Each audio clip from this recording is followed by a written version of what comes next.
We're told that several key words in Isaiah 53 speak of a servant in the plural. It speaks first of a stroke lamo, which is normally for them.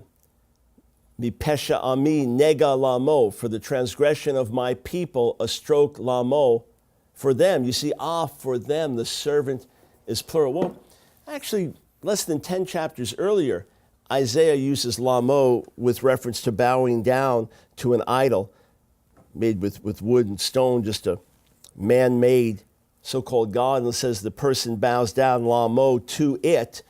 So even though lamo normally means to them, it can mean to it, as we see there. But probably that's not even what it's saying.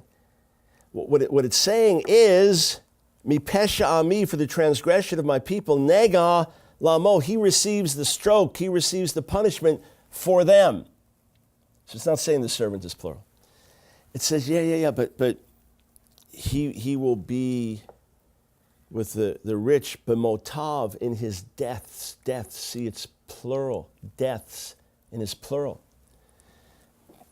That's speaking of the many different deaths that the Jewish people have died over the centuries, all the suffering they've endured over the centuries, dying like this, dying like this, dying like this. No.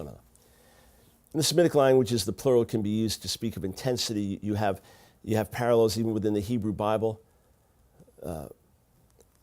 Memotei halal, Memotei, you will, Memotei halal Talmud, you will die, singular, the deaths, plural, of one slain. That's in Ezekiel. You will die the deaths of one slain. So plural deaths can speak of violent, brutal death. So that's what it's speaking of, the violent death of the servant. It's also interesting that if we look at Qumran, at the Dead Sea Scrolls, there's a different reading there which speaks of burial mound or burial place, which would be bamoto instead of bamotav. And that's even reflected in some older rabbinic comments. So it's possible that the text doesn't even say in his deaths, plural, speaking of violent death, but rather it speaks of burial place, burial mound with the rich, which again would be a striking parallel based on what happens in the New Testament with Yeshua's death and Joseph of Arimathea. So that objection, it's been answered so many times. It surprises me when people still raise it.